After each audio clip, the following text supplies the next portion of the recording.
We have an important announcement to make. In line with our commitment to the plastic-free HR summit, we have a drinking water facility kept right outside the hall for your convenience. We also kindly request the students to switch off their mobile or put their mobile on silent mode as we are about to begin this session. We request the panelists to come to the stage.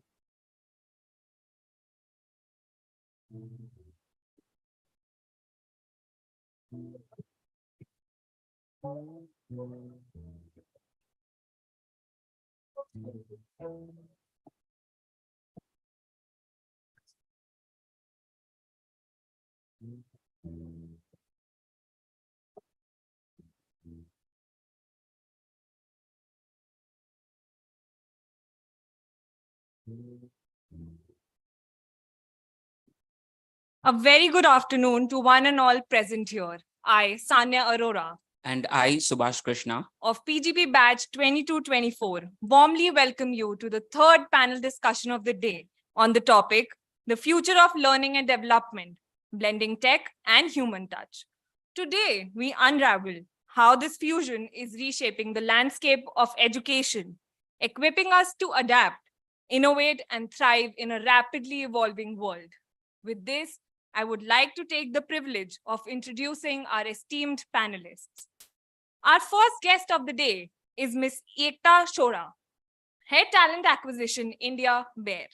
Ma'am is an accomplished talent acquisition specialist with a notable track record in the pharmaceuticals industry. Her expertise spans leadership hiring, potential talent market analysis, recruitment, performance management, and more. Currently serving as the head TA India and HR partner for product supply and R&D. At Bayer, she brings strategic prowess to the table.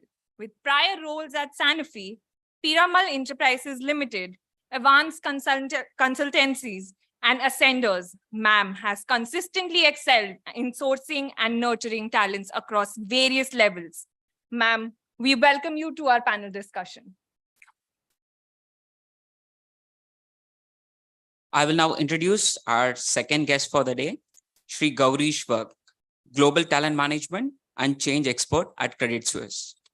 Sir is an engineer with over 22 years of rich global experience in talent development, OD, and leadership.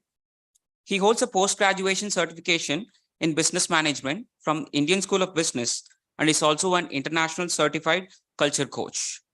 Sir has a diverse background working across multiple industries, which includes telecom, insurance, banking, hospitality, digital marketing, consulting, healthcare, and technology.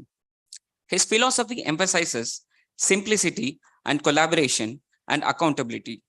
He believes in learning from failures and taking on challenges with reason. Sir, we are honored to have you with us today.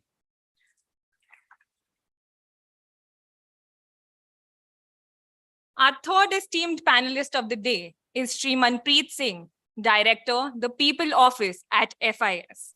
With a robust professional journey spanning over 20 years, Sir has established his expertise across diverse dimensions of business and human resource practices, primarily within the IT and services industry. His strategic acumen shines through his roles in exhibiting adeptness in HR business partnering, transformation, learning and development, talent management, and change management. Notably, he's driven organizational growth, innovation, and an inclusive culture. So, we welcome you to our panel discussion today. I now have the pleasure of introducing our fourth guest, Ms. Monica Devan, HR VP leader, GFK. Ma'am is a passionate HR professional with a proven track record of positioning HR as a valuable strategic business partner vital to achieving any organization's business growth objective. In her stint of over 2 decades in corporate HR roles at various MNCs like Wipro and Tata, she has partnered in launching businesses across verticals and geographies. She has a very vast experience around setting up HR functions, M&A, leading change management, and driving sustainable transformation during and post integration. She believes in developing others while continuing her own streak of learning. We welcome you, ma'am, for the session today.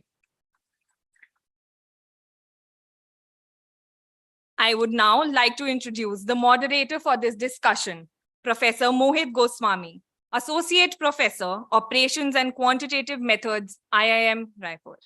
Prior to joining academia, Sir was associated with global Fortune 500 manufacturers, including Caterpillar, Tata Motors, and Tata Hitachi Construction Machinery, in various engineering and technology roles.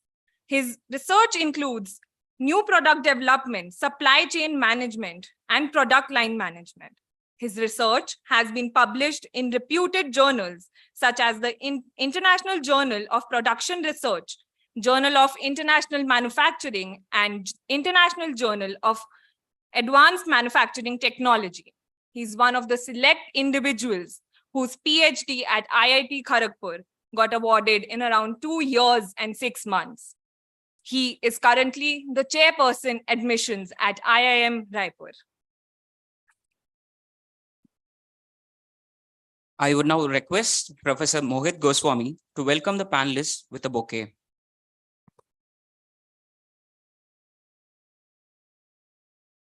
Ms. Ekta.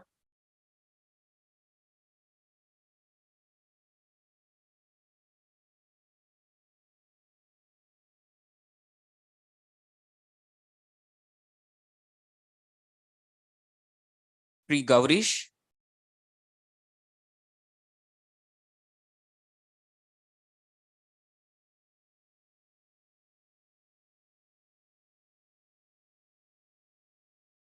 Sri Manpreet.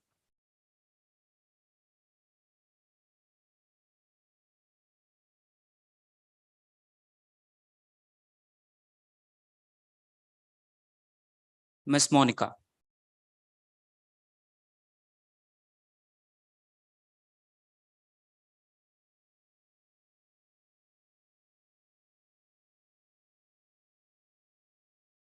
I request Sri Suryanarayanan Shankaran, Placement Consultant, IIM Raipur, to welcome moderator Professor Mohit Goswami with a bouquet.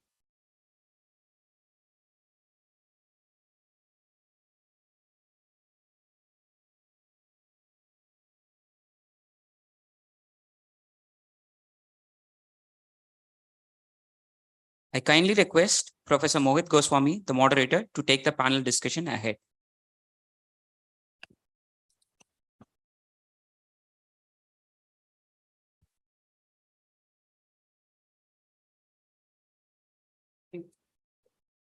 We are okay now? All right, great. Welcome to the last panel discussion of the day. The topic is future of learning and development, blending technology and human touch. We'll be trying to make this particular panel discussion as interactive as possible. We'll try to take up questions towards the end. And in the meantime, we'll also take a couple of important questions. There are a couple of important questions that we have curated from those students, particularly who have certain aspirations in the HR area as well as the learning and development area. As far as the future of learning and development, particularly in the corporate sector is concerned, we are talking about both the technological interventions as well as human touch. While we require the technological intervention to scale up and to achieve efficiencies, at the same time, at some point, we also require the human touch, particularly to cater to the softer side of the skills. We also understand the fact that the kind of discussion that we are having today does not really encompass to one isolated area, but equally there are decisions which are of multidisciplinary nature. So for example, the kind of decisions that you take in L&D would have implications all across the different business verticals. What we are going to do is that we are going to have this panel discussion in the two half. The first half, we are going to walk through the broad scope of learning and development and how things have evolved. And in the second half, we'll be trying to talk about how do we create balance between the technological intervention and human intervention. From time to time, we'll be taking those 5 or 6 questions that we have curated as well. Also, it would be interesting to talk about the newer work structure wherein we are talking about hybrid work structure and remote work structure and so on. And in that context, how the dynamics of learning and development plays out. So the first question that we want, essentially one of the panelists can take is how do you think the learning and development as a business process has actually evolved over a period of time, including how the nuances of it has also essentially changed with respect to the business strategy? Right? Any of you can take this question? Yeah, so I'll take that. It's evolved quite a lot, and it's not just related with technology, but also the thinking of how learning could be. I think it's evolved quite a lot. And a few years before, the way I like to sort of quote that is, a few years before, I was a part of this organization called as International Association of Facilitators, where I got introduced to this concept of group process facilitation. And that's when I got to understand that how different is conventional training to facilitation, to facilitative training, and from there to group process facilitation. And that's just one part of learning and development, but it was so crucial because I understand that as we all are here today, sort of gathered together, we've all gone to school. We are now in this lovely college, and there are various ways of in-person and virtual training, which is evolved from. And that's why we've got teachers in school, and we have professors in college, and we have trainers in corporates. But the evolution has been that where the teacher and the professor is regarded to be someone who has the expertise and who's a subject matter expert, and you're learning based on the knowledge and experience of that individual. The ecosystems in various industries, various corporates also acknowledge that each of us in this room, including you guys, have something to contribute.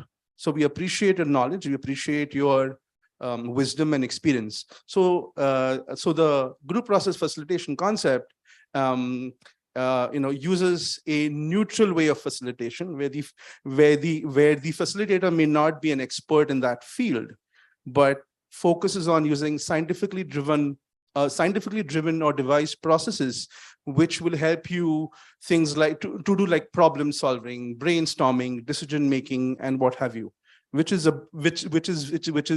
significantly impacting the way that we're looking at learning per se. And these processes are not limited to the corporate world. They've also been introduced to the world of education or academics. And the best part of this is that the tools can be anything. Could be technology, could be AI-based tools. It's the key thing is someone somewhere designs a process similar to OpenAI, and then it's just sort of available to everyone. So that's one way of looking at evolution.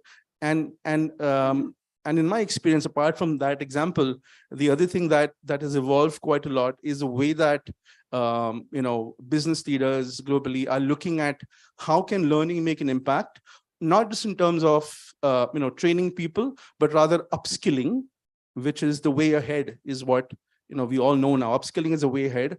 I can quote World Economic Forum, I can quote multiple reports, let's say Boston Consulting Group, and sort of whatnot, and my peers will add on to it now in a moment. But we know that the shelf life of skills is reducing, and it will continuously sort of reduce.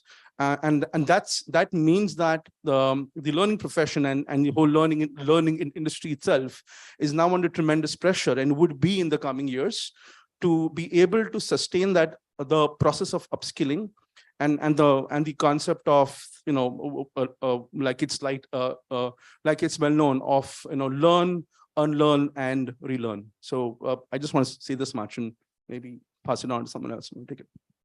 Sure. So I think I'm audible. I think post-COVID, a lot has changed, right? In every aspect of how we live, how we operate, how businesses are, working in the world. And I think if you look at it today, the concepts are of anytime learning. Earlier you will have a fixed schedule, you will have fixed trainers, but it's no longer like that. I think technology and building learning solutions go hand in hand if you look at it today. And if I look at from an organization that I represent, FIS, we have one mission that we should be providing an impactful learning experience wherein our employees are empowered and equipped to be their own chief learning officer. So if you look at the dimension of where a training was like part of your employee lifecycle management, now it is self-paced learning. If you want to learn, here are the platforms, here are the ways how you can do that. Is it about upskilling yourself? It's about cross-skilling yourself.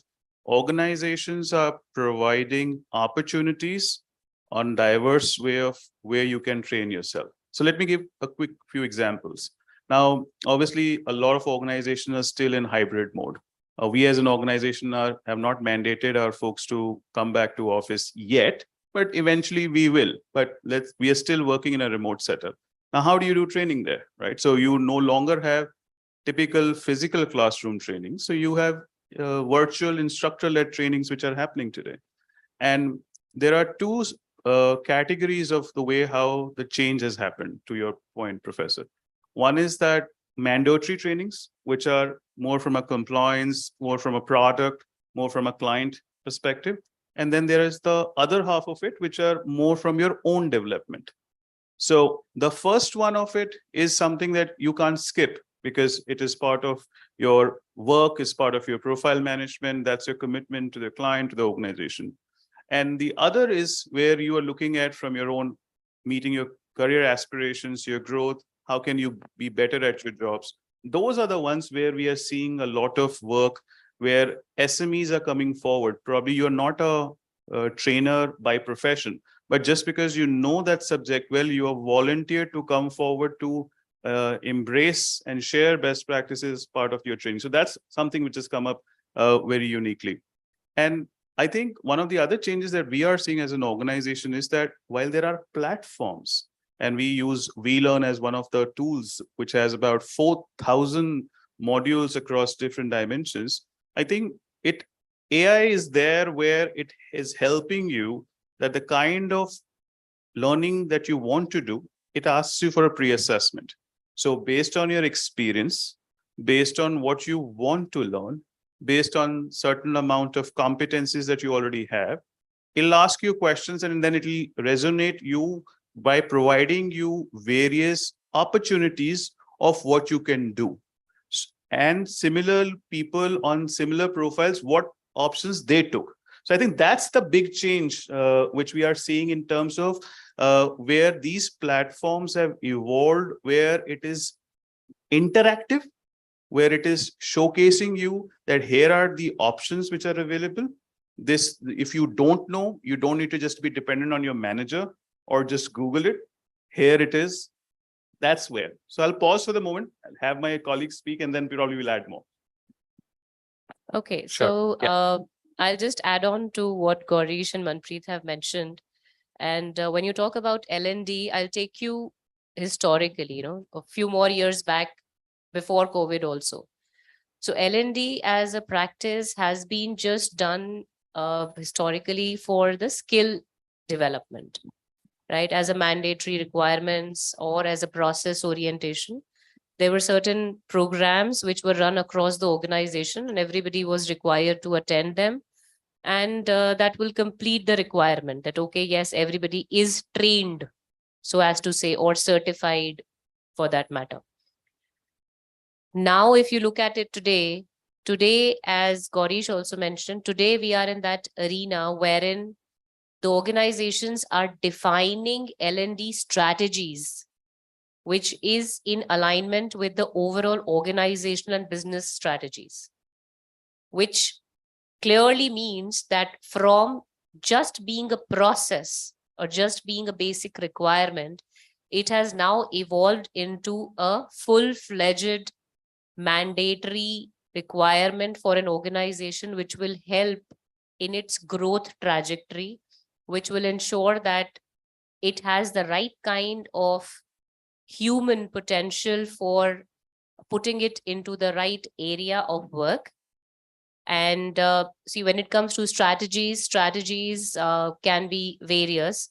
If I broadly categorize them, they can be either being an enabler, you create enabling strategy, or you create empowering strategy, right? And we can discuss a detail a little more after that. But yes, whatever that has been said so far in terms of self-learning, learning at their own pace, will feature in these two broad strategies that the organizations are now picking up. Yeah, all right. So so I concur to my colleagues. And just one thing, that today the entire phase of learning and development has moved to the delta has moved way to another degree. Because today all the geographical barriers, the logistical barriers have, they've got somewhere they've got relaxed. So today one does not have a particular framework or, a particular structure where one has to approach learning or develop themselves. Today it's accessible, as my colleague said, the way you would want to do it.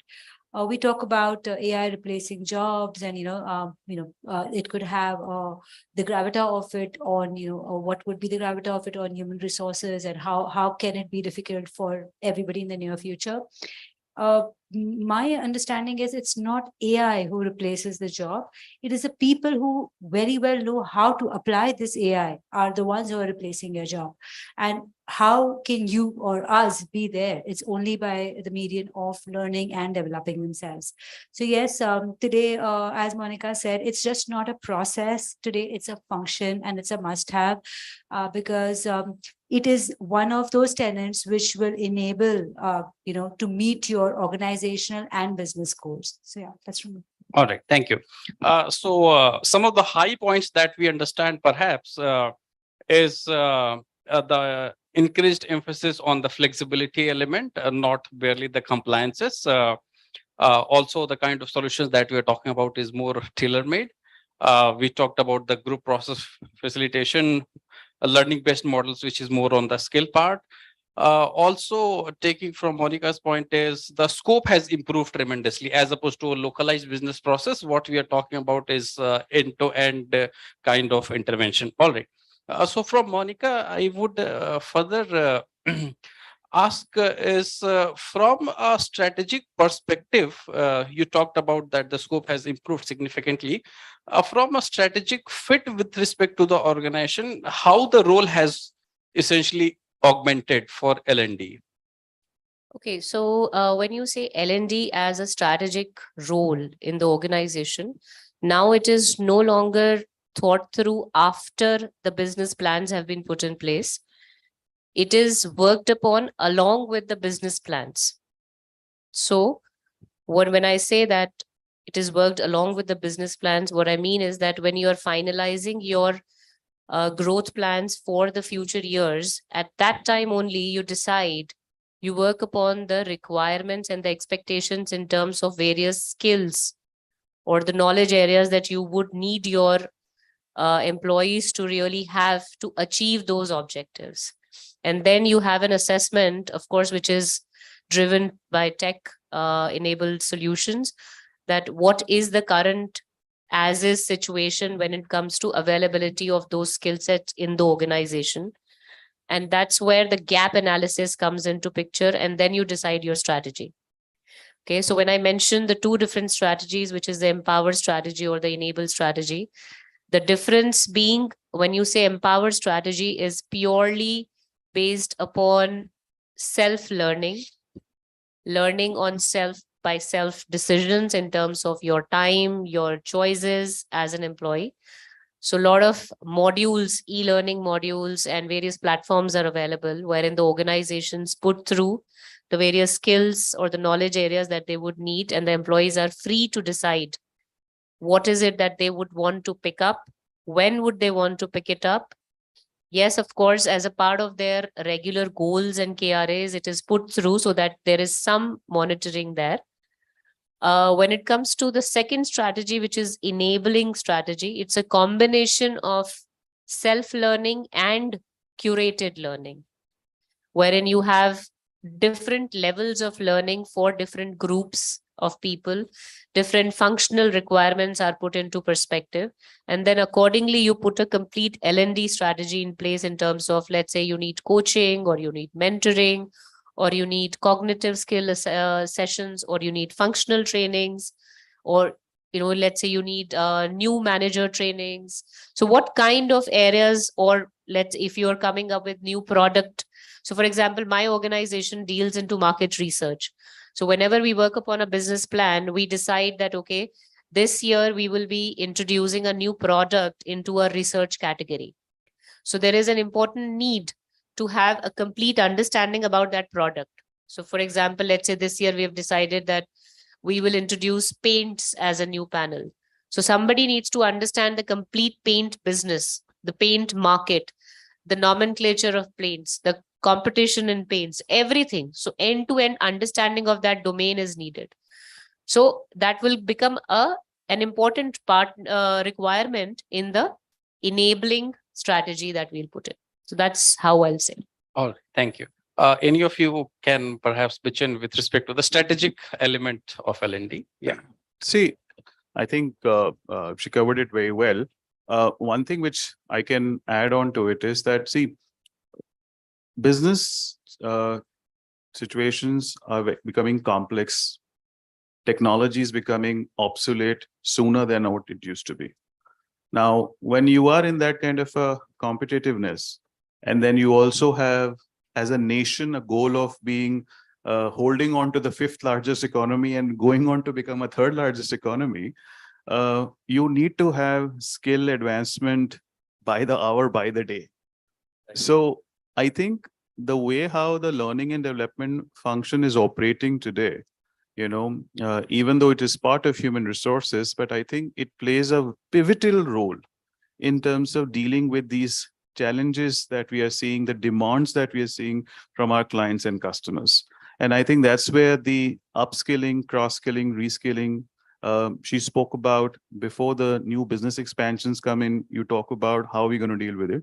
I think one of the biggest part that we are seeing today is on leadership training, right? Because the leaders who are expected to inspire, who are expected to work with larger teams to innovate, they need more formal learning interventions than probably the rest.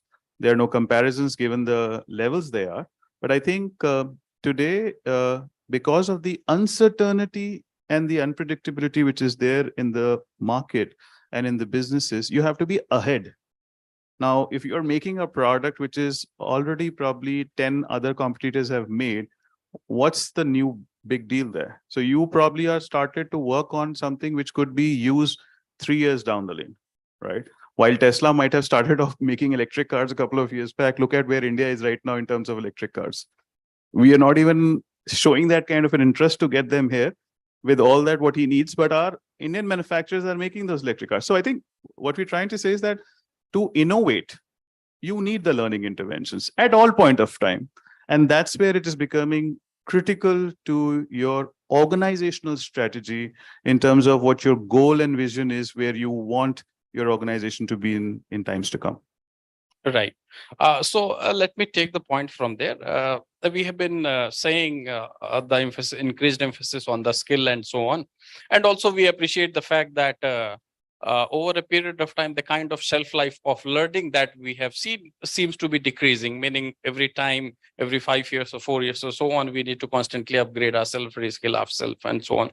So typically there are a couple of skills that we talk about: functional, interpersonal, leadership you talked about, digital. So across your industry vertical, how does the mix of these things change at different levels as well, meaning how do you identify, in this mix of workforce, for example, our emphasis would be more along the leadership dimension. On this part of the workforce, the emphasis might be more on the digital element and things like that. So is there a thought around it, or perhaps Gorish? Yeah. Is a thought, but I think I missed something which I wanted to do earlier, which I didn't say. I just want to thank everyone being here for being a wonderful audience. It's a pain to sit through the whole day through three panel discussions. Of course, there are people who are part of multiple panels.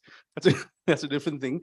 But I but I really want to thank all of you. And everyone who's worked behind the scenes, because I know it takes a lot of time time away from you. Multiple folks have been coordinating with us all, and many more. And obviously we won't. I mean, I don't know who they are, but then there are faces behind faces who've been doing a wonderful job.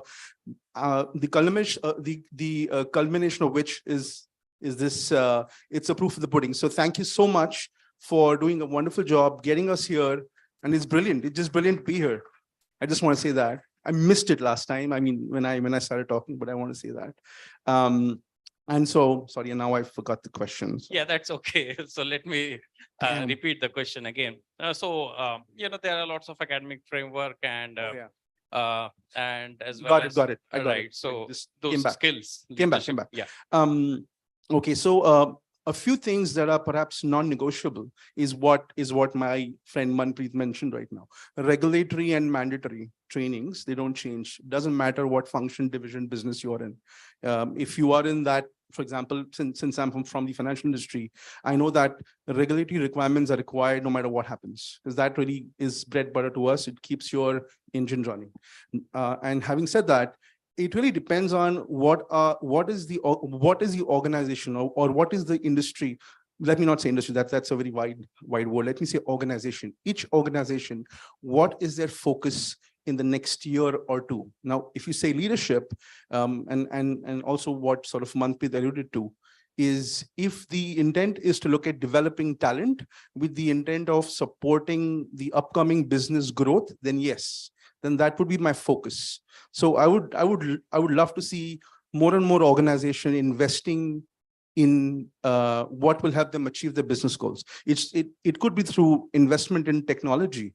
It could be through investing in the right people in the organization who could really make that impact. And that means that you need to look at carefully investing in that. And the way that you can do this is really work backwards to saying that, if you want to look at a year-on-year growth of X%, then you need to have those many leaders who could really take up that challenge. One such is what my organization is sort of going through, where we want to look at developing those leadership skills, whatever soft skills, human skills, in the next 2 years, so that we are able to get in more seniority in the country as a high value location. So that's the second part, I would say. And the last bit is, when you say functional, technical, digital, there's also a part of onboarding. That's another category. I think some of us alluded to, saying that it can be done really quickly, but at the same time, it's an important part of training. So all of these would make a big difference, I'd say. Right. I'll just Yeah. add very Sure. quickly. So I think between the managerial and the leadership, if you look at the managerial capacity, what we are focusing a lot is on how to have those difficult conversations. I think we've often spoken about how to address conflicts, but there are these conversations with your teams, with your customers, sometimes with your clients, even at that level. And how do you see a unique opportunity between that problem statement and that challenge is something that we are definitely working very closely with our managers. And I think the other piece is that with leaders, we're trying to work through about creating an inclusive culture, right? So while there is a lot of focus across the companies and industries on diversity, right? I think inclusivity is taking a little step ahead, wherein when you're talking about innovation, you need to have people from different backgrounds. And that's what inclusivity is talking about. And leaders in the past have not been too flexible and open about it, because you are tapped, you are an SME, you need this much experience, or you need that much academics. I don't think in today's world, in my personal opinion, that it is now tabooed. It's not. You're seeing people picking up roles which they probably might have started off to think that they will do, and they landed up somewhere else. And I'll not go very far away. I'm a prime example myself. So even though I did my MBA HR 2 decades ago, I never started off with HR. So I was part of business operations. And then eventually in the entire journey, it went through. But today, I think the young management aspirants that we are facing today, they do not want to just bind themselves on the old orthodox model of how and what we want to. It's about their creativity and their flexibility, which we are working with our old-time managers and leaders, that how do we take that as an asset for innovation and for learning and development interventions. All right. So Ekta, you may want to, yeah. Yeah, so just wanted to add, when we're talking about, how are we basically progressing with the entire learning and development and getting, getting more fresh thought and wave to it. Today, organizations also focus a lot on build versus buy. So that is something that also is one of the tenets, which is could be the prima facie for designing and understanding what kind of training is needed at what level, and how do we build on that, because this is the future. Each time for us to go out and look at talent and look at exploring talent into if A can fit into B can fit into C. We rather have someone we look at building right from the grassroots level and enhance them to have a progressive future and a career within an organization.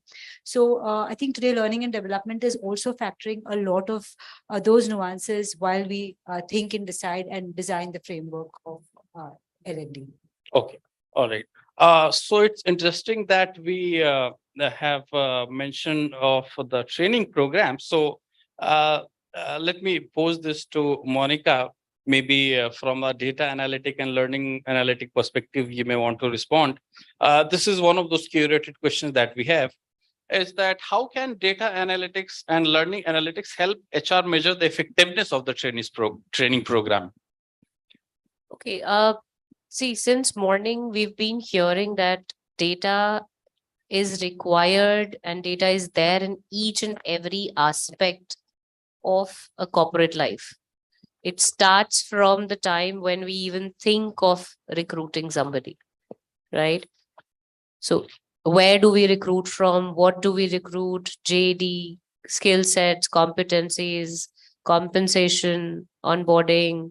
So all those things bring some data, right? Similarly, when it comes to L&D interventions or L&D programs, this will all give you some data in terms of what has been the learning behavior of individual, right? How well did he or she respond during the training programs? What kind of training programs is an employee choosing in case the employee programs are on self-learning piece, right? How much time is the person taking in completing a module? How many times is he going back on that module? So is the relearning happening? So all these things will give you data points and help you understand the behavior of your employee. And then accordingly, you will be able to understand that what is the behavior of these people on a live basis, and then accordingly devise your future strategies. When it comes to our return on investment, when it comes to learning and development, because every organization today wants that, what is the outcome? I have, as an organization, I've ensured that everybody in my organization is trained on certain skill sets and requirements, but what is the outcome? So there comes the performance parameters, right? What is the change that you're observing? When it comes to sales, is the number changing from pre-training and post-training time, right? So that's what the observing and the analysis data points would be. All right. So Let me explore a bit more here. Our understanding is that the application of analytics spread across different phases, starting from recruiting to onboarding and so on. Of course, we are dealing with descriptive, inferential, predictive, all kind of things. Are there certain caveats also that we need to keep in mind when we are relying upon data? Many times it may happen that, we often run into some of those black box model where there are certain inputs and we identify certain outputs. Any caveats that also possibly we need to exercise? I think it will differ from level to level and at certain stages, even from departments to department. For example, if you look at performance evaluation and performance assessments, right? Now, while you might think that everything can be captured in terms of certain line items that you have done, while a manager or a leader is having a performance review, there are a few attributes that he's also looking at. Is he able to inspire and lead the team, which is resulting into a lower turnover or a higher productivity, or there are more people who are taking diverse roles from his or her team. So I think there is always a human side of it. Yes, digital and AI platforms can help in terms of providing you sourcing material. They can do predictive analysis. But I think when it comes down to coaching, when it comes down to some elements of performance feedbacks, I think that's where the human intervention, your judgment, your experience, I think comes in much handy, which I am not sure if machine can still provide. I would completely agree with Manpreet. See, all the AI or the tech platforms that we have will give you data, will give you data points, will give you dashboards, will give you reports, will give you analysis. But what they are not able to give you are the situations that those employees would have gone through, under what conditions, right? So that human element is missing. Though AI is trying to fill in that piece also. However, the actual human piece will currently, if I look at it, it's not really going to be filled in. So as decision makers, it is important for us to have a balance with respect to the data that we have and the human understanding that we have while taking a decision about a person. Right. So since we are talking about the human intervention, so let me pose this question to Gaurish and Ekta here. As far as your thought process for L&D processes are concerned, kind of how do you decide that, okay, this part of it is requiring to have a digital intervention or technological intervention, maybe for scaling purpose and things like that? Where do we decide that, okay, in this class, this would be strictly instructor driven and things like that? So, what's the thought process? All right, it's I wish you didn't ask me that question. It's a little tricky one. Yeah, but then that's really what goes into the program design. When I say design, it's very strategic in nature, and it's done considering what is the objective that you want to that you are focusing on and what outcome you want to achieve. So, for example, if it's a talent development program to develop talent, and let's say considering the maturity of the target audience who's participating in that talent development program, most organizations would consider what they call as a blended learning approach, which is you put everything together. So it has a bit of in-person training. It could be in-person training and virtually facilitated as well, depending on where the facilitator is. If it's a global cohort, which means people sitting in India and other countries, if it's that, then it does have an online part, which is partly self-paced, and then it could have elements such as gamification, simulations, and what have you. So all of these elements really put together, would essentially, now most organizations are looking at using that And what that means is that you are empowering. So the concept of democratic learning, where you're empowering the learner to choose what he or she wants to do, what he or she wants to learn, and the way that you want to learn. So it's not like, I'm not so concerned about, are you attending every training? If it's an 8-month long or a 10-month long, so on and so forth training program, I really would want to empower you and make you accountable for your own development. And that's what, I have examples of organizations who are actually doing that. And to the point of return of investment, there is a significant shift that's happened over a period of time. It's really about, not about the models, like for example the Kirkpatricks, or Jack Phillips. We sort of have gone away from that. What we're looking at is, what do you really want to measure, and why do you want to measure, and why now? Is it because you want to just show that you've done something great and you've got the bang for the buck? Or is it that you want to look at, so for example, if you're launching a new tool, and I was sort of referring to this, let's say if you're launching a content aggregator tool like a Degree or a Fuse or a Edcast, and so on and so forth, after the launch, I would be keen on understanding adoption rate, which is early adapters and so on and so forth, into laggers. And that would be my measure, at least in the first 6 months or so. And I would track trends, behaviors, usage, usage, number of logins and things like that. Very, very fundamental leading metrics. And then later on, I would also track things like, how is, with this, because of this usage, is it more or less demographics, so on and so forth. A large chunk of data.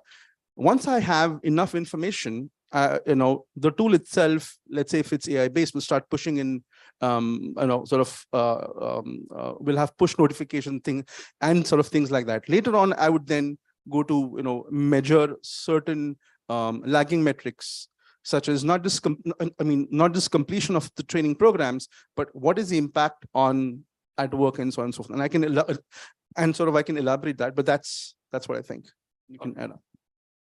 So yes, I quite reckon to what Gaurish just mentioned. How do we, what's the deciding point as to how much can we be digital and how much it has to be in person or a practical training program? One thing, what I have seen, observed, or have been a part of, that this decision too has come from the data-driven decision of the past. We have also observed trends, patterns, and figured that what's working well and what worked well when it was an X% digital and a Y% practical. So we realize that, of course, when we are, this entire digital platform does have its upside, where all the geographical barriers, as I had mentioned, they are eased out, and you get a lot of insight cross-functionally, cross regions, etc., coming in. But experiential learning is something which has always capitalized, or which has been more like the spine of the entire training program. While you do what you do, but what is the impact and how effective it is only through the part that you would get to see when it's an experiential learning that happens. So yes, the blend also is figured out from the data. Even that is data driven for us. And we've also had, we at Wire also have certain programs where, we do this. We studied a lot of data. We understood what worked well digitally, what didn't work, and, how can we make this better? And yes, our reading, our understanding, and our takeaway was that whatever we do, the human touch is a must-have, because the entire social fitness quotient then determines that, what is the impact, or what has got imparted from the program. The takeaways can only be observed when you see them for real happening. Right. So that kind of answers another question that we had in the question list, which was, what strategies can HR implement to create a balance between online and in-person training methods? You may want to add to it. Okay, so when it comes to strategies, I think I'll reiterate the two strategies that I mentioned initially, which can be enabling or the empowering strategies. And when it comes to balancing in terms of digital or experiential or in-person training, In my experience, what we've been doing is whenever we sit down to co-curate the training programs, depending upon the business requirements, the parameters that we keep in consideration are the target audience, the demographics of target audience, the age groups of target audience, the profiles of target audience, and what kind of interests would they have, right? So accordingly, we decide whether it will be a blended program or a virtual setup, or it could be virtual reality, experiential learning, or it would be in-house, or it could be an off-site based training program. So all these things are dependent upon the factors in terms of, one, of course, what is the outcome that you're looking at? Two, who is your target audience and what will be more effective with the target audience in mind. I think I'll just add here. Outcome is everyone's new income, if we understand that. As an employee, Yeah. as a person, as a client, as an employer, whatever you might want. So if I want it to be my new income, outcome will come. Now, while there are different opinions where people, my fellow colleagues have also spoken, it could be a blended, it could be this way or that way. As long as I am not buying it, I'm not into it, nothing will work. So how as organizations we are able to inculcate a culture which is self-driven is where the outcome will come.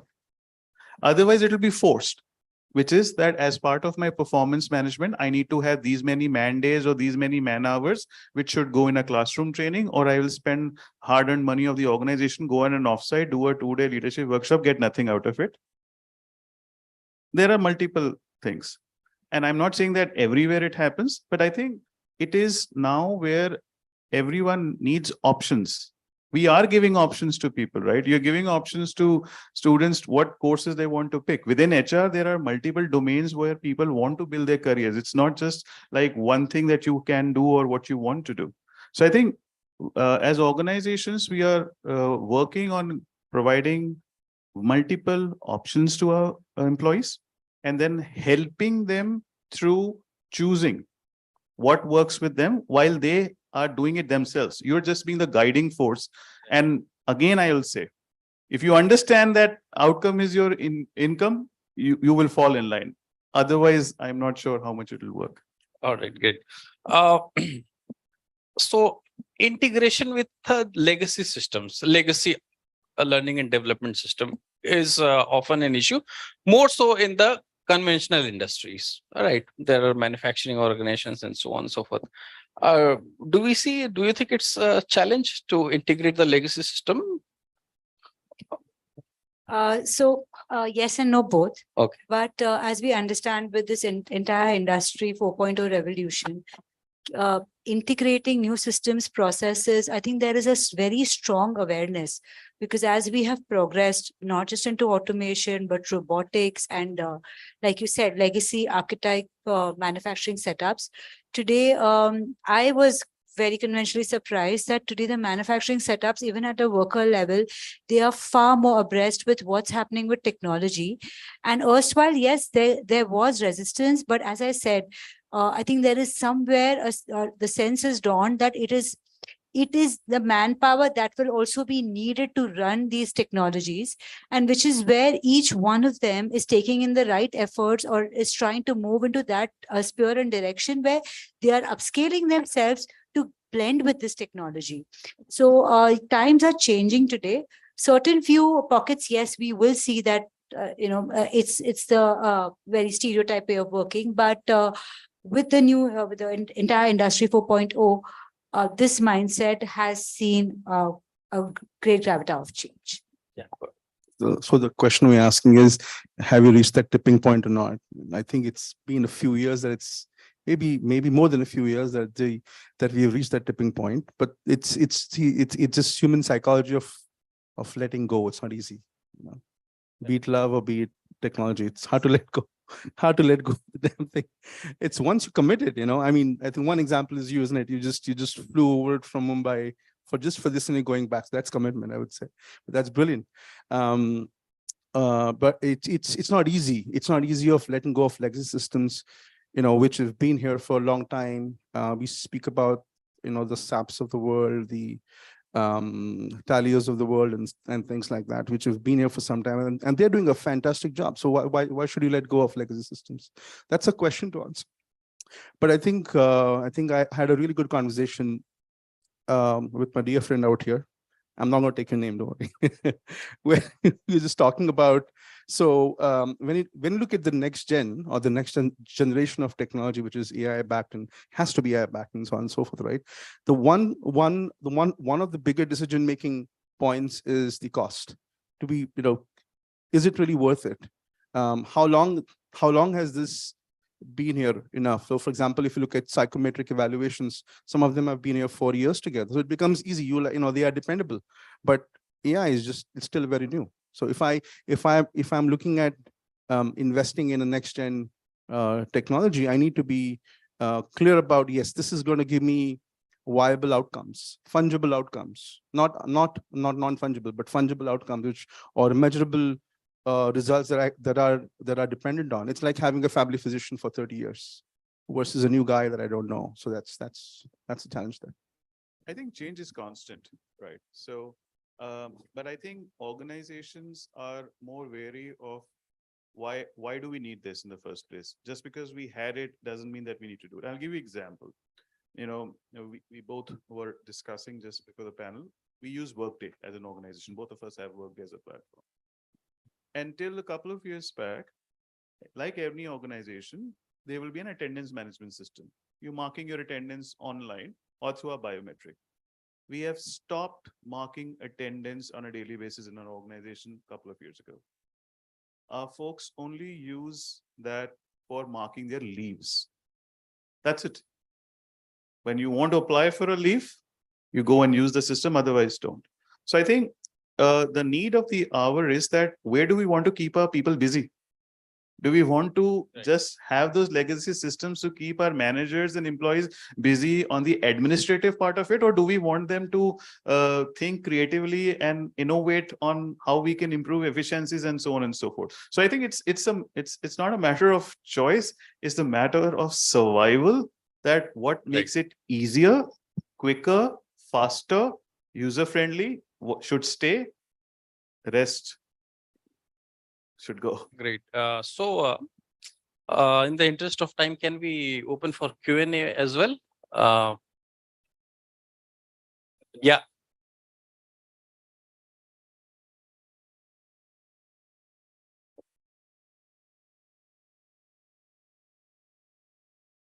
Hi, good evening, panel members. My name is Akshat Kungar. Thank you so much for such an insightful discussion. My question is for Gaurish sir. So we know mergers and acquisitions are very turbulent times for organizations, and there's a lot of the attrition rate is very high at these times. So given the current scenario with Credit Suisse and UBS, I just want to understand from your perspective, what strategies do you use to retain top talent at these times? I'm not about to comment. I'm not allowed to comment. No, I'm kidding. It's you well read, aren't you? I mean, I know he's from Credit. So let me just put that question. It's it's hardly a strategy. It's difficult decisions, right? And any kind of mergers like this is like you're talking about the two most largest banks in the history of banking, in the history of Swiss banking. Both are almost, you can sit down. You don't have to. So it's like 167-year-old bank. It's ridiculous. Like they've been here forever. And it's got merged into one bank, which is great. It was through a broker deal with FINMA, which is the RBI of Switzerland, and of course the Swiss government. And it's not been easy, right? It's been that difficult, but it's through. So the strategy has been to make it a better organization, use the best of both worlds, which is never easy, right? Because you know that you're gonna let people go. But the process in terms of achieving that outcome, which is letting people go, how do we align businesses? Even though they are both Swiss banks and both have very common or similar businesses, they work very differently. Their structures are different. The philosophy is slightly different. And so there are commonalities, there are differences. And it's never easy, sort of easy to do that. Plus, it's very expensive, and it takes time. So the merger effectively happened in March, the legal closure in June, and now the integration process is going on, which will run at least until March 24, which is an accelerated process, if I may say that way. Otherwise, something like this could take around 2 years. I don't know if that answers your question. That's what I'm allowed to share. It's public information. I can add to what you asked. FIS has been an organization who's acquired, I don't know how many organizations over the last few years. If you look at our history, I have in my 15 years with FIS seen 10, 15 acquisitions, and these have been very large organizations, right? Now to your question around the high turnover, it's not straightforward that there is one mantra which will work. In the context of the theme of this panel of that we've been doing, now organizations who are really committed towards creating learning opportunities for their employees, because it shows that it exhibits that they're serious about their growth, will keep their employee engaged and might lead to a lower attrition, because then people are engaged, right? They're learning, they're growing, and they're making an impact. So, and it's not easy to do. It differs for organization from group to group.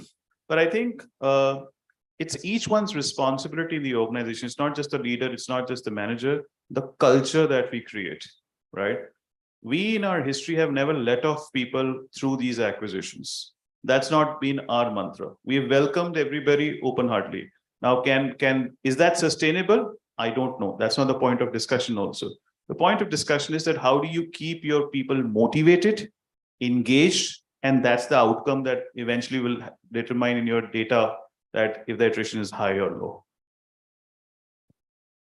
Yeah. Any other question, guys? Good evening, panelists. Thank you for such an insightful discussion. And I have worked in my previous organization, and I observed that the employees in their mid-40s or 50s years of their age, they differ for taking part in L&D activities. Like they are generally some kind of a bit complacent in their nature. So from your experience, how can this challenge be overcome? Does human touch will work here, or blending the tech involvement or incentivizing them for taking part in L&D will work in this case?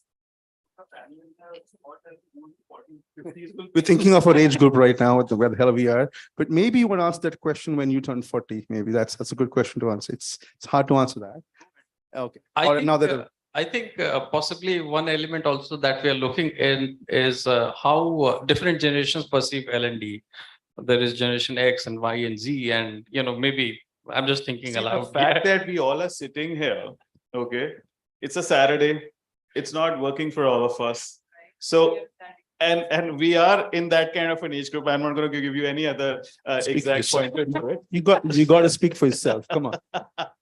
So I think again, leading teams or being in an individual capacity also, it's a larger goal, right? You're part of the team.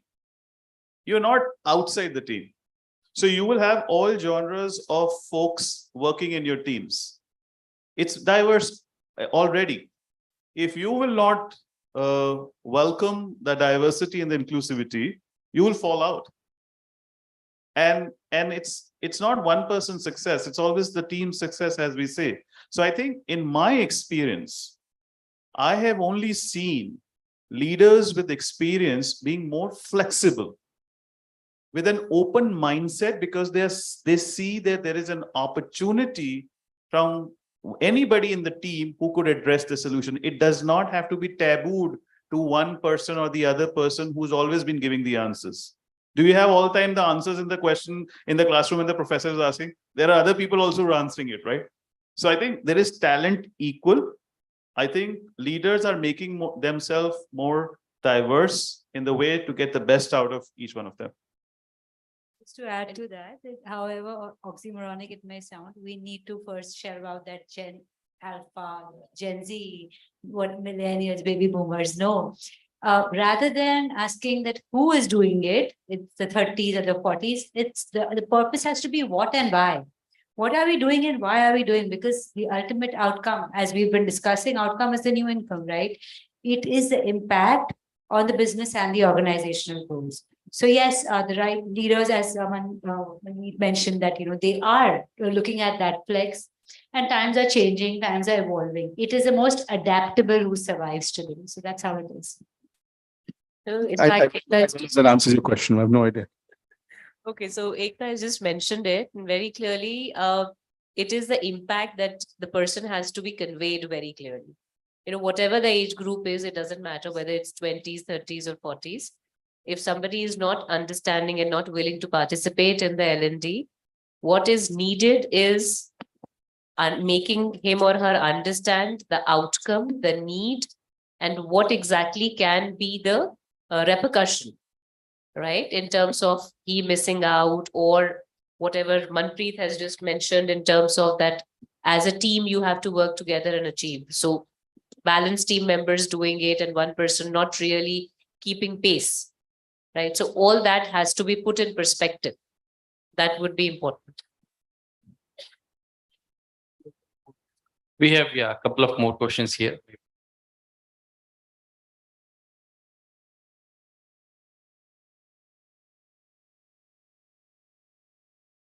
Good evening, everybody. My name is Sahil Sham.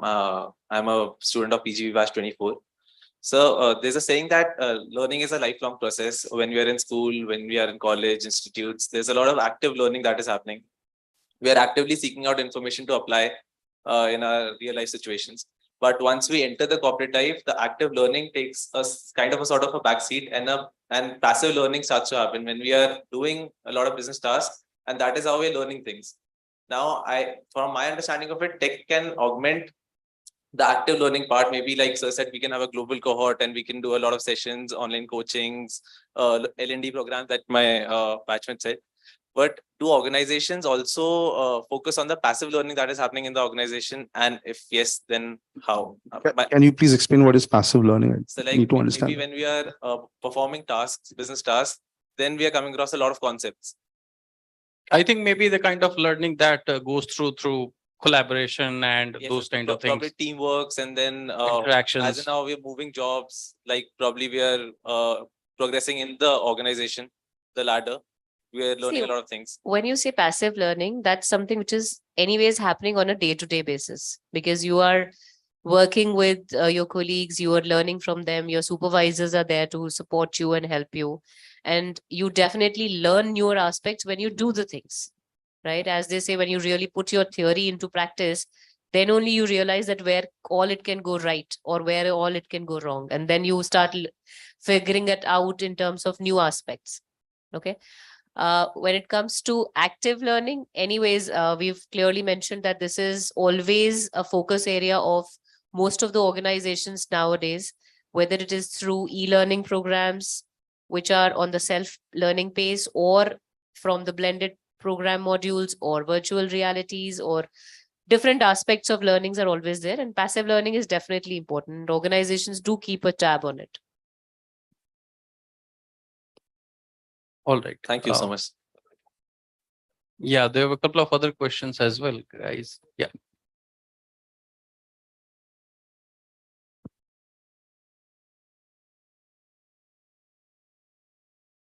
Good evening, panelists.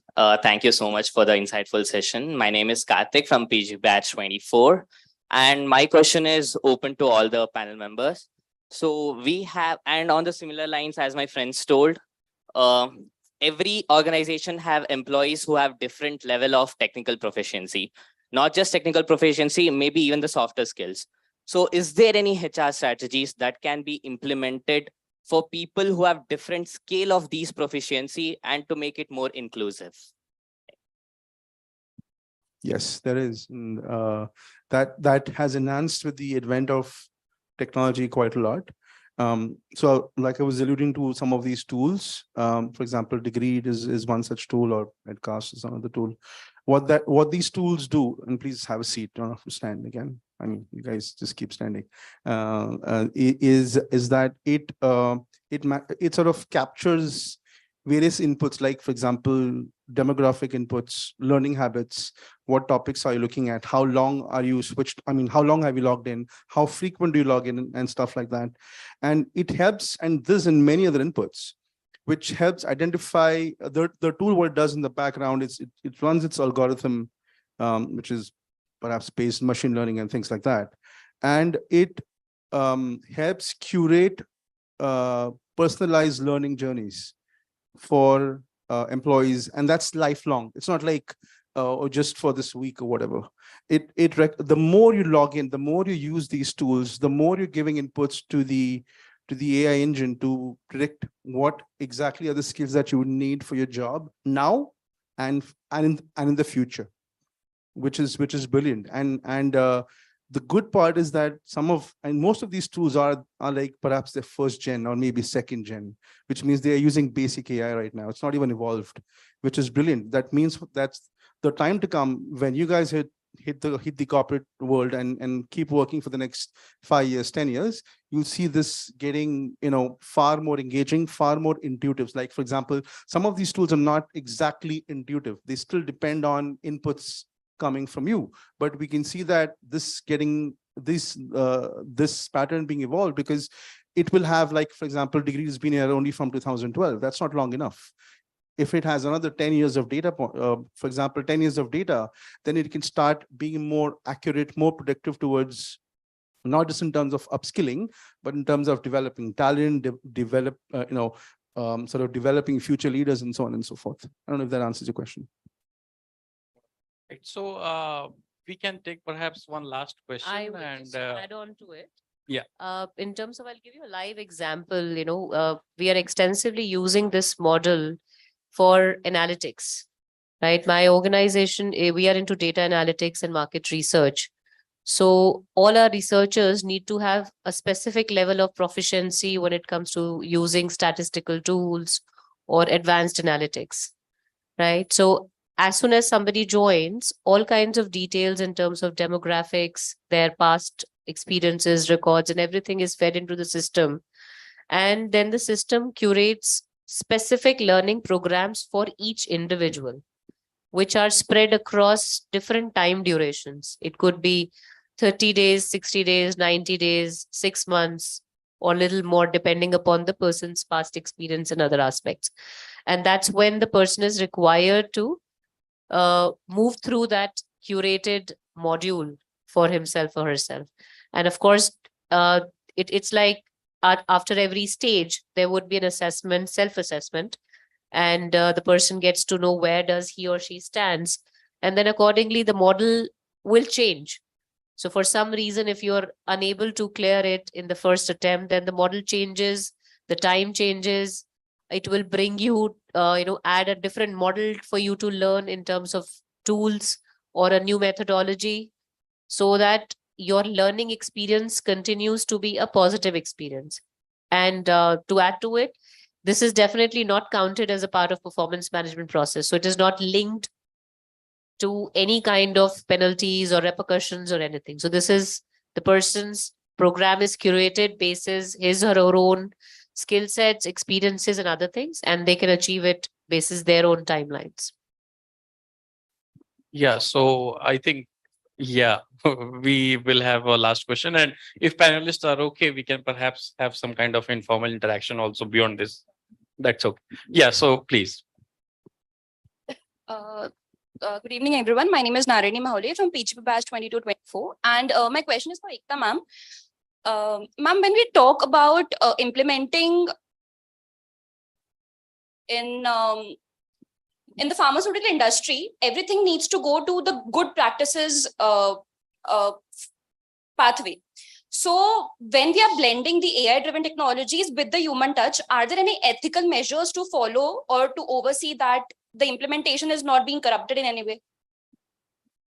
Thank you for that question. Yes, not just pharma industry, but across all industries, when we are trying to integrate any sort of AI into a process or any system, be it technical or be it, on the soft skill development with respect to technology, there is a set framework which definitely governs the integral part of it, so that there is no corruption.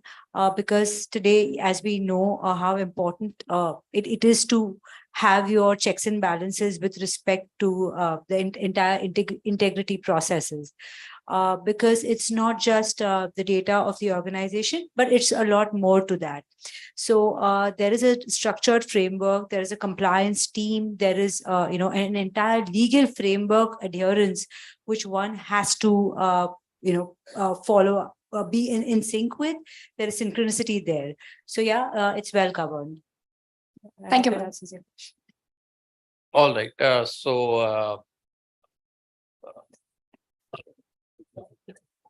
Do we have any? All right. So let me just try to close it, and then you guys can proceed. I know there are many questions that remain unanswered, but I thank my panelists here, particularly for taking a very multidisciplinary perspective about the learning and development process, which is essentially embedded in the HR process. And also, let me especially thank on a personal level for you guys to having traveled here all the way to Raipur from all the places on this Saturday. And we are indeed very grateful. And although my area is operations management as such, but from HR perspective also, I had a couple of takeaways from this wonderful panel discussion. Thanks for doing a wonderful job in moderating this panel. Thank you. Yeah. That was an absolutely enlightening discussion. I would now like to take this opportunity to thank all our panel members for sharing their enriching experiences and valuable insights on this topic. I now request Professor Mohit Goswami and Professor Rashmi Shukla to felicitate the panelists with a memento and certificates from IIM Raipur, thanking them for gracing us with their presence in this HR summit.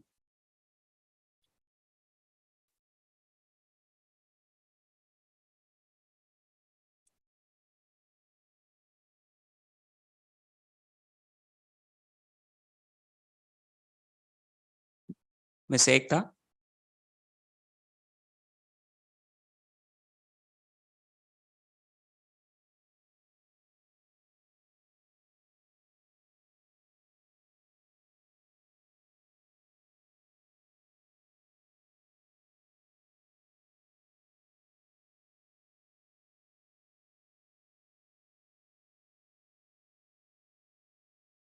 Sri Gaurish.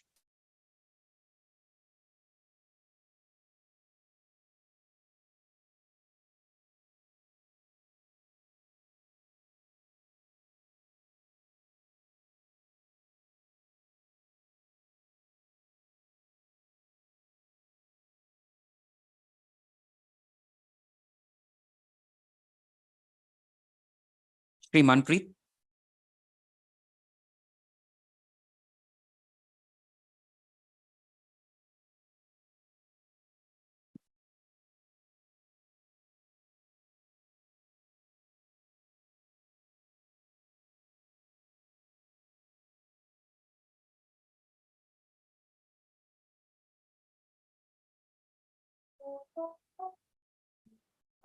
Ms. Monica.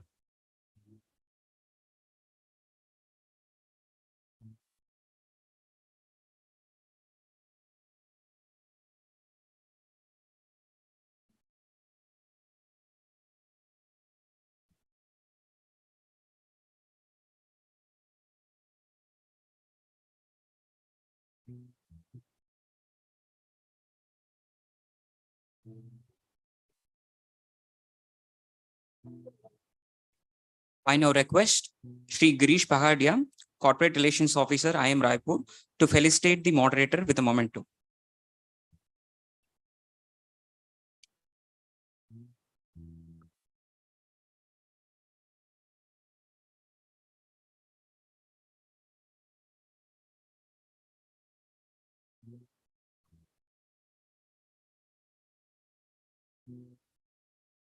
We request all the esteemed panelists to gather for the group picture.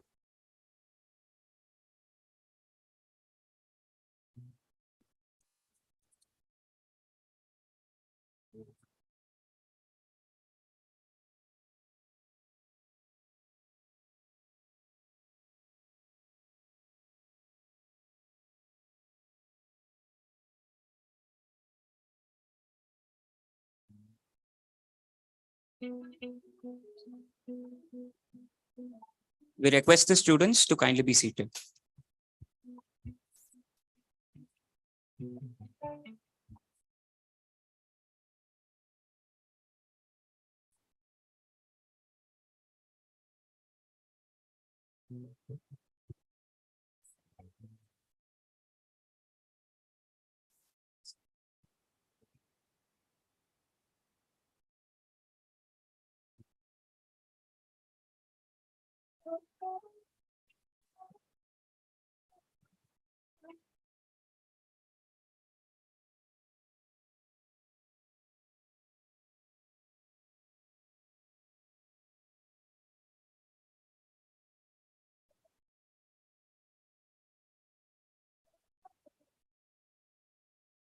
I now request Shri Suryanarayan Shankaran, Placement Consultant, IIM Raipur, to address us with the summit highlights.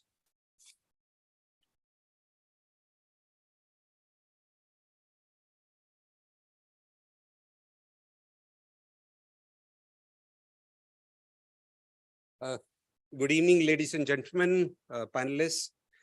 First, an aside, I am 47 years old, so I'm still in the learning and development process, as it were. And as Chandrajit sir would assign, when we were working for Reliance, we used to have this anti-bribery learning and development modules, which you need to do every 3 months or so. So I can attest to the fact that it's still challenging for somebody like me, and maybe more so Mr. Pati, to be able to do this every couple of months or over. But besides the fact that this is something which is a lifelong learning for all of us, and that's what we are trying to do that.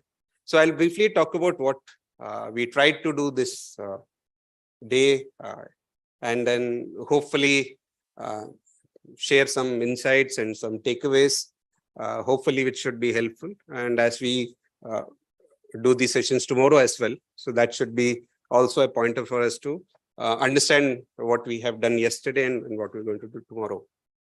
So the whole idea of this exercise, the whole idea of the topic of this summit, which we had talked about, is a unique one. It's challenging one.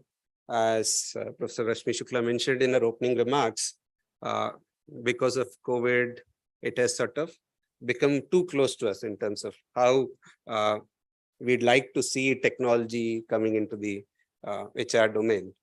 And as Shripati had mentioned in his keynote address, there is also a mindset change which we need to look at. We cannot run a 21st century technology with a 20th century mindset, which is true for everybody. And we had esteemed panelists who talked about in various sessions. But before that, I'd like to talk about the moderators. As you'd notice, the three moderators were not all from HROB area. You had one from HROB, you had one from strategy, and one from operations. You might think that it was a coincidence, but it's not. The expectation is that when we look at this disjointed silos to say that this is sales and marketing, this is finance, this is operations, unfortunately, in the 20th century, it doesn't work that way. So it's not like you look at HR as a separate function. It's part of everything, and everything part of HR as it were. And that's why we wanted the moderators also to come in with their unique perspectives from their areas of interest to bring it to the students. And that's the other aspect of the HR. And the other aspect which we talked about in one of the sessions was that anything which we do is all industry agnostic. And that's the beauty of AI and data-driven technology. So it doesn't really matter whether you're in retail or in consulting, both span two ends of the spectrum. but essentially data is data. How you mine it, what you do with it, how much you sort of use it for what kind of decision making. It's still across locations, across functions, across industry, which essentially means as students, it doesn't really matter which organization you go or which industry you go to, it would be relevant equally. So those are some highlights and pointers which I thought I'll share with the group. I thank all of you for coming. I thank the moderators. I thank the panelists, and especially our chief guest, Mr. Pati, for actually sitting through all the sessions.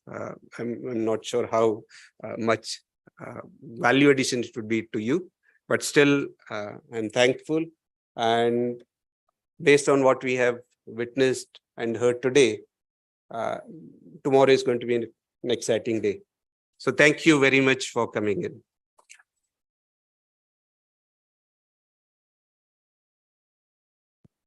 Thank you, sir, for illuminating us with the key summit highlights. As we bring this fruitful day to a close, I want to extend my heartfelt gratitude to our exceptional speakers and engaged participants. But our journey doesn't end here.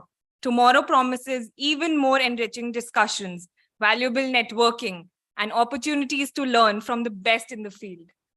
So take this time to recharge, reflect on today's insights, and return tomorrow with renewed energy. Thank you for being a part of this incredible event. See you all bright and early for day 2 of HR Summit. Thank you.